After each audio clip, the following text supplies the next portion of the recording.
Las cosas así sucedieron. Miguel Hidalgo no acudió a Guanajuato a auxiliar a Ignacio Allende. En cambio, viajó a Guadalajara, donde abolió la esclavitud. Sin embargo, cada vez eran más fuertes los golpeteos entre Hidalgo y Allende. Allende, una vez que perdió la batalla de Guanajuato contra Félix María Calleja, viajó a la ciudad de Guadalajara, donde se reunió con Miguel Hidalgo.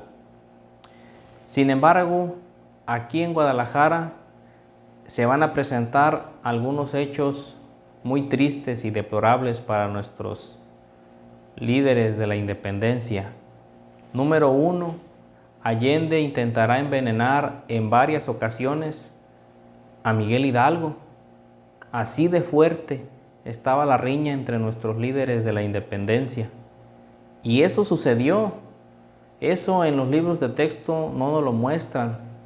Pero ¿cuál era la molestia de Allende? Él lo comentó cuando rindió sus declaraciones, estando a punto de ser juzgado a muerte por sus crímenes durante la independencia. Y dijo que él estaba molesto con Hidalgo porque ya no gritaba en Guadalajara los vivas a Fernando VII. Entonces, por estos motivos, él intentó envenenarlo junto con algunos otros. Tristes hechos, otros muy buenos, como la abolición de la esclavitud para toda la América, llevada a cabo por Miguel Hidalgo. Pero otro hecho también triste que unos no conocíamos y que aquí les estamos revelando por si ustedes tampoco lo sabían. Todos quizás sabemos que Antonio López de Santa Anna se hizo llamar Alteza Serenísima, pero el padre de la patria, Miguel Hidalgo, también se hizo llamar Alteza Serenísima ya en Guadalajara. Pues esta es la historia verdadera, amigos, esta es la connotación verdadera de la Revolución de Independencia. No lo hacemos, como lo dije desde un principio, con el afán de desacreditar o de encumbrar a nadie, simplemente con servir a la historia verdadera. Mismo en Guadalajara, una vez que Allende está dentro de la ciudad, se va a llevar a cabo una junta, un consejo de guerra, para decidir la siguiente estrategia de batalla para enfrentar a Félix María Calleja.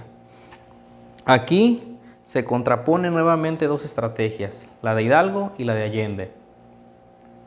Allende optaba por defender y entablar una batalla desde la ciudad. Miguel Hidalgo decide que sea fuera y avanzan a Puente de Calderón, donde va a venir una fuerte y terrible derrota para el ejército de Miguel Hidalgo. Una derrota que muchos piensan que se debió a que Miguel Hidalgo no pensaba en una estrategia hacia la guerra, sino que pensaba que al tener un ejército de 100,000 hombres, Félix María Calleja lo que haría, en lugar de plantarle cara, sería unírsele a su equipo, unírsele a su movimiento, puesto que veía que muchos hombres seguían a Hidalgo, pero nunca fue así y desafortunadamente se perdió esa batalla y Miguel Hidalgo hasta ese momento va a perder la guerra.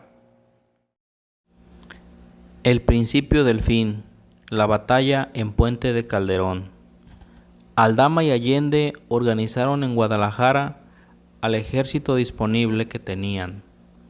Eran 3,400 hombres entrenados y 1,200 fusiles útiles. Se calcula que el resto eran unos 100,000 hombres sin orden ni preparación, de los cuales 20,000 eran jinetes, todos mal armados. Aldama y Allende confiaban en el apoyo que podrían obtener de su artillería, formada por 95 cañones. Para suplir la falta de armamento, en Guadalajara construyeron cohetes con puntas metálicas y granadas de mano para ser lanzadas con ondas. La mañana del 17 de enero, Hidalgo ordenó a Allende organizar al ejército de la siguiente manera. La artillería quedó bajo la dirección del general José Antonio Torres. La caballería fue puesta al mando de Juan Aldama y las reservas las dirigió el propio Miguel Hidalgo. El general en jefe de la batalla fue Ignacio Allende. Al principio de la batalla los independentistas iban triunfando. A pesar de las diferencias de armamento, los rebeldes insurgentes estuvieron a punto de derrotar a las fuerzas virreinales. Sin embargo, los insurgentes se confundieron y desesperaron por la explosión de una granada española en las municiones insurgentes. Aquella explosión destruyó gran parte de la artillería, lo que en primera instancia redujo las pocas municiones insurgentes. Causó pánico entre los hombres y creó un incendio que les impidió toda buena visibilidad sobre el enemigo, provocando una ola de desesperación y terror entre los insurgentes que se dieron a la fuga. Los realistas sacaron provecho de eso. Se dedicaron a perseguir al enemigo que huía, abandonando hombres y pertrechos.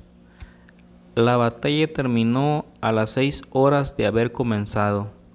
El desastre fue total y el inmenso ejército insurgente fue aniquilado.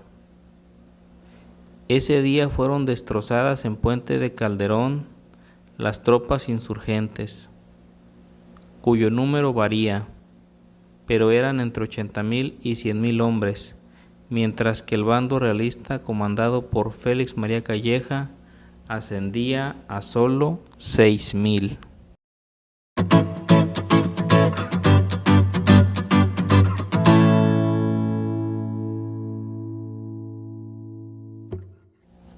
Después del terrible fracaso en la batalla de Puente de Calderón, los insurgentes huyeron hacia el norte rumbo a Zacatecas.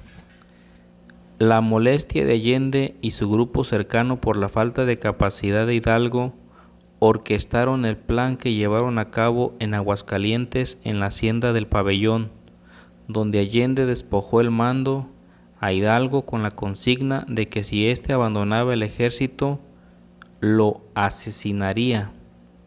Desde ese momento hasta la captura de ambos líderes insurgentes, el mando lo tendría Ignacio Allende.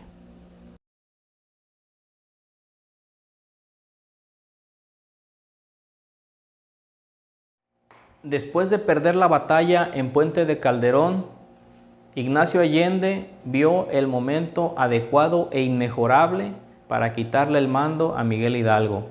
Y así lo hizo cuando iban rumbo a Zacatecas. Allende va a ser el jefe de la independencia desde ese momento hasta su captura en Acatita de Abaján. Mientras en el centro del país ardía la guerra por la independencia encabezada por Hidalgo y Allende, en el norte rindió frutos el movimiento liderado por Mariano Jiménez, quien el 6 de enero de 1811 venció las tropas del realista Antonio Cordero.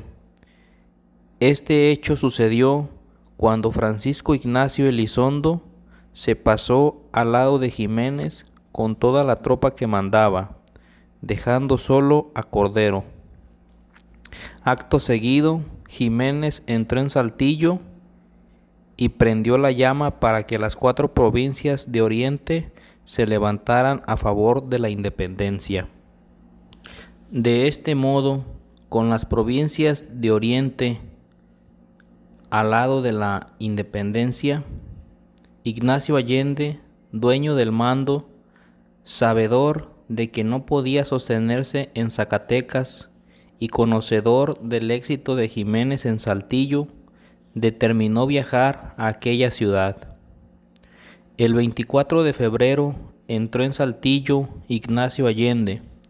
Fue recibido por el ejército de Ximénez, todos los eclesiásticos residentes en la villa y el ayuntamiento.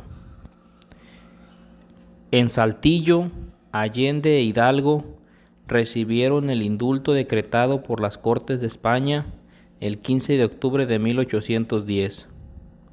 La respuesta fue sencilla: el indulto es para los criminales, no para los defensores de la patria. Una vez enviada la respuesta a los realistas, ahí mismo en Saltillo se tuvo una junta de guerra, donde se llegó a la conclusión que lo primordial era conseguir armas.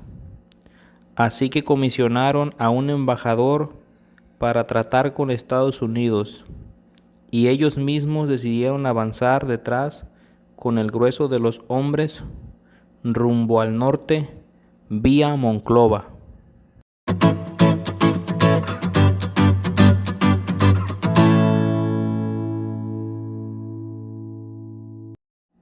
Sin embargo, en las provincias de Oriente no todos simpatizaban con el movimiento de independencia.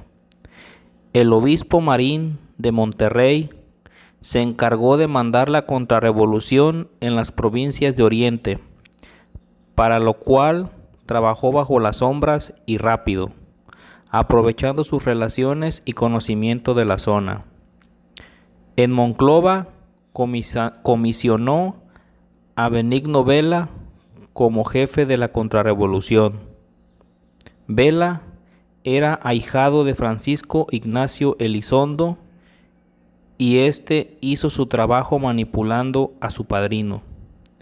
Vela aprovechó que Elizondo quería el nombramiento de teniente general.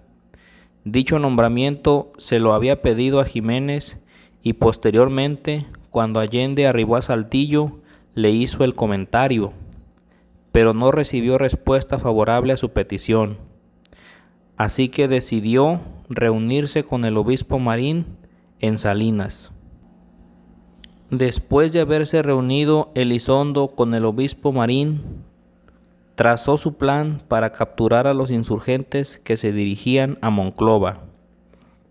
Como paso número 1, detuvo al gobernador insurgente de Monclova, don Pedro Aranda, al cual obligó a firmarle un documento donde decía que Elizondo tenía todo en orden para recibir a los caudillos insurgentes y que los esperaría en Baján.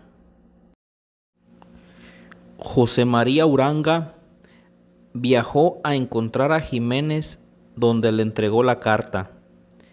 De esta manera, confiados los insurgentes de que todo estaba en orden en Monclova, fueron esperados en Baján por Elizondo, y así como fueron llegando, se llevó a cabo su captura el 21 de marzo de 1811.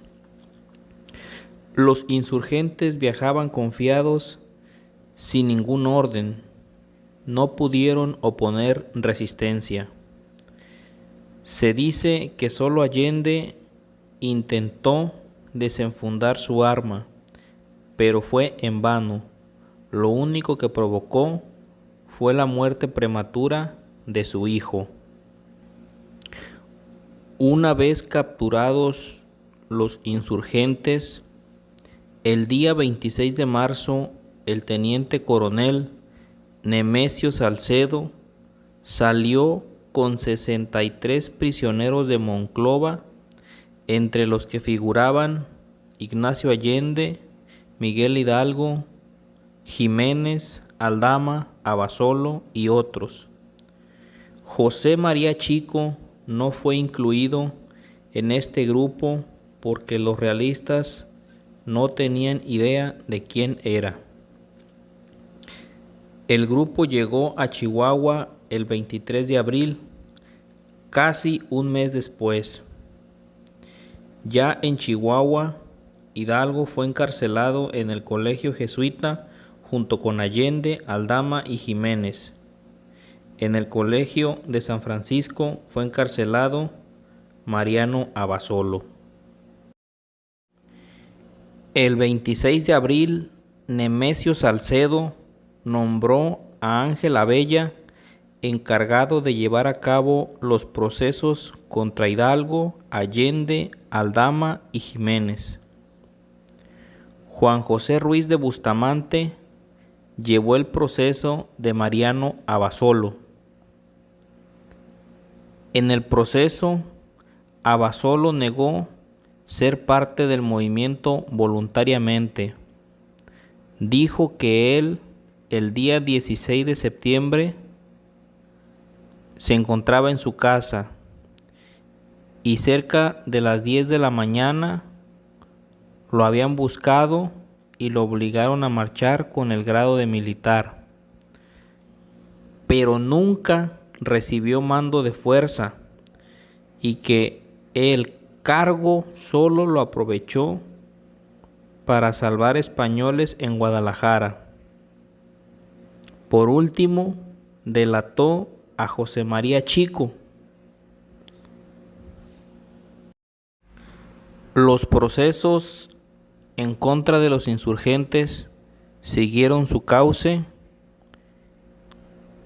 y posteriormente se dictaron las sentencias, las cuales se ejecutaron conforme se dictó.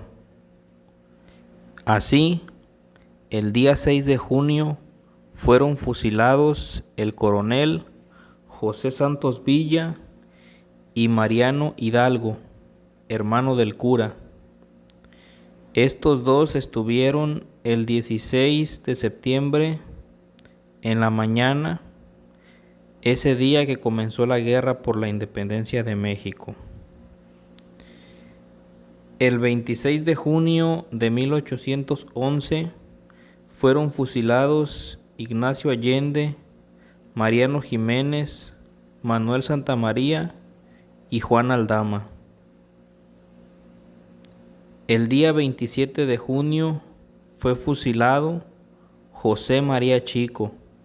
En cambio, Mariano Abasolo fue llevado a Cádiz, donde murió en el castillo de Santa Catarina el 14 de marzo de 1816.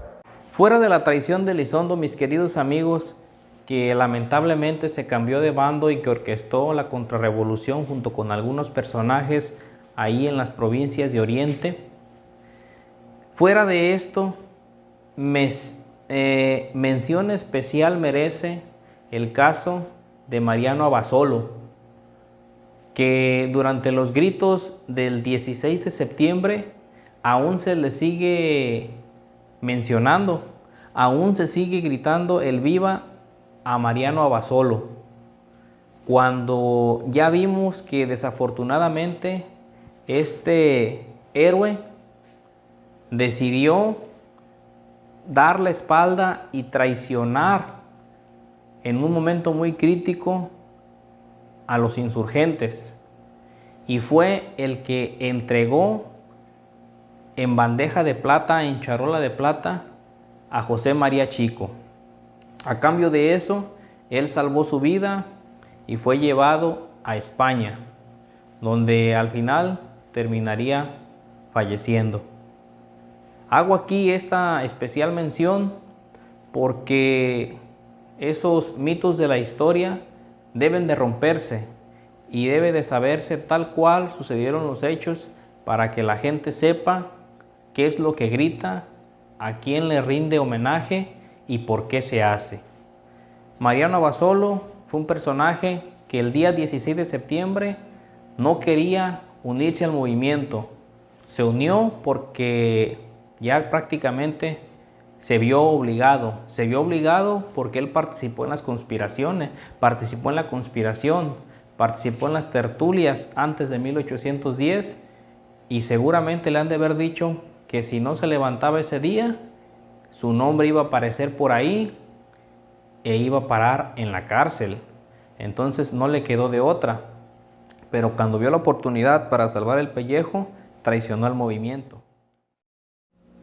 Por otra parte, el juicio a Miguel Hidalgo comenzó el día 7 de mayo y duró casi 2 meses de desahogo de pruebas. Durante su proceso, Hidalgo siempre se mantuvo sereno y nunca manifestó ni por error arrepentirse de sus acciones durante el movimiento. El 8 de junio, el juez Rafael Bracho dictó sentencia. Para Bracho, la conducta de Hidalgo durante la guerra merecía el peor castigo, pero por falta de verdugo no podía aplicarlo. Lo manifestó de la siguiente manera: sería justo destrozar su cuerpo a la cola de 4 burros, sacarle el corazón por las espaldas o castigo más cruel, pero no hay verdugos para ejecutar dicho castigo. El día 29 de julio de 1811 se ejecutó la sentencia de degradación, donde se le quitaron los hábitos de la iglesia. Posteriormente a la degradación clerical, el juez secular le notificó su sentencia de muerte. De esta manera, el martes 30 de julio de 1811, Miguel Hidalgo fue fusilado a las 7 de la mañana. 14 balazos hubo que darle para poder hacerlo morir. A Miguel Hidalgo, Ignacio Allende, Juan Aldama y a Mariano Jiménez, una vez muertos, les cortaron las cabezas por orden del general Félix María Calleja. El 14 de octubre de 1811 llegaron las cabezas a Guanajuato y fueron colocadas en jaulas de fierro en los 4 ángulos de la Alhóndiga de Granaditas. El objetivo de esta horrorosa escena era dar un escarmiento a la sociedad, un mensaje para todos aquellos que pensaran en la independencia y se dieran cuenta que ese sería su destino. Las cabezas permanecieron exhibidas en Guanajuato durante 10 años, hasta que se logró la independencia el día 27 de septiembre de 1821. Fueron mandadas quitar por quienes consumaron la independencia de México.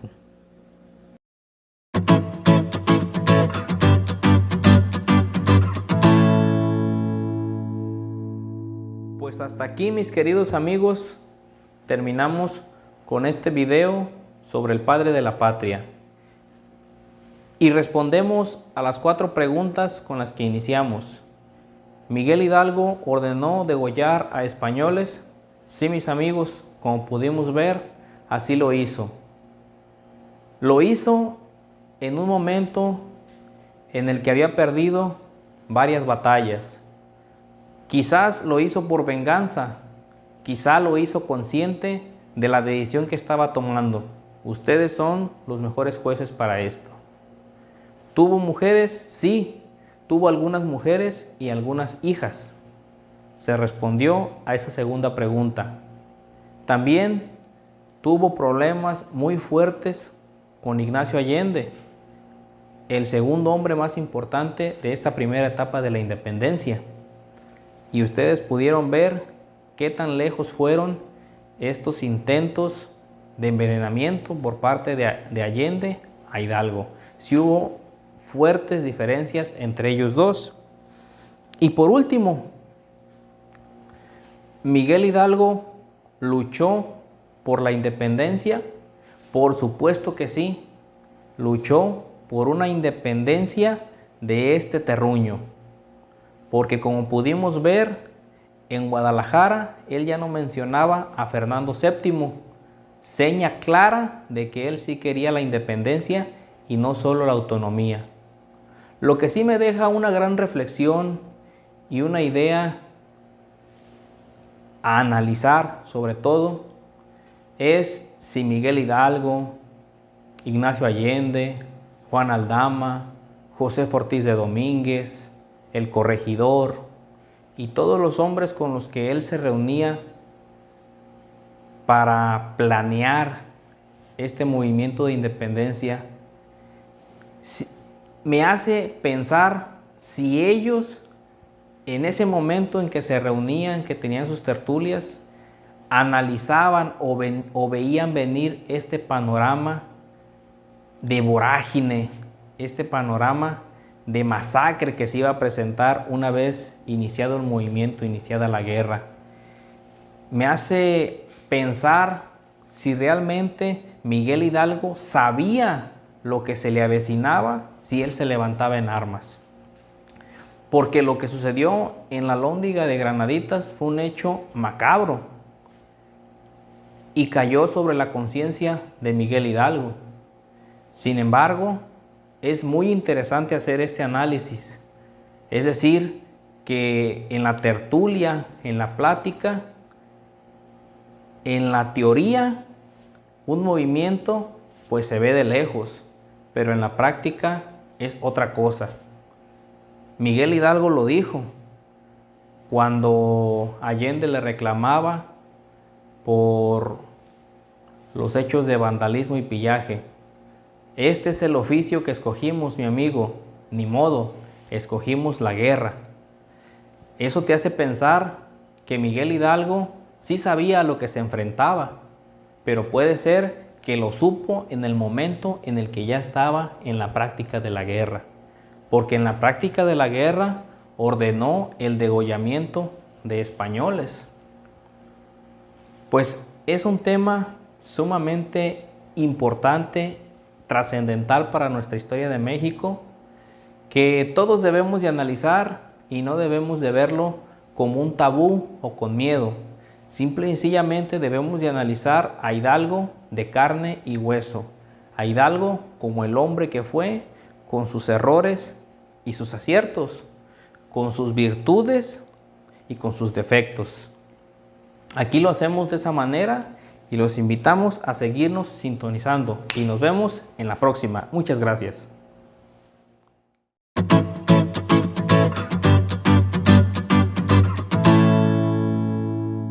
Y por supuesto, mis amigos, ¡viva México! ¡Viva Hidalgo! Y vivan todos esos héroes que nos dieron patria. ¡Viva México!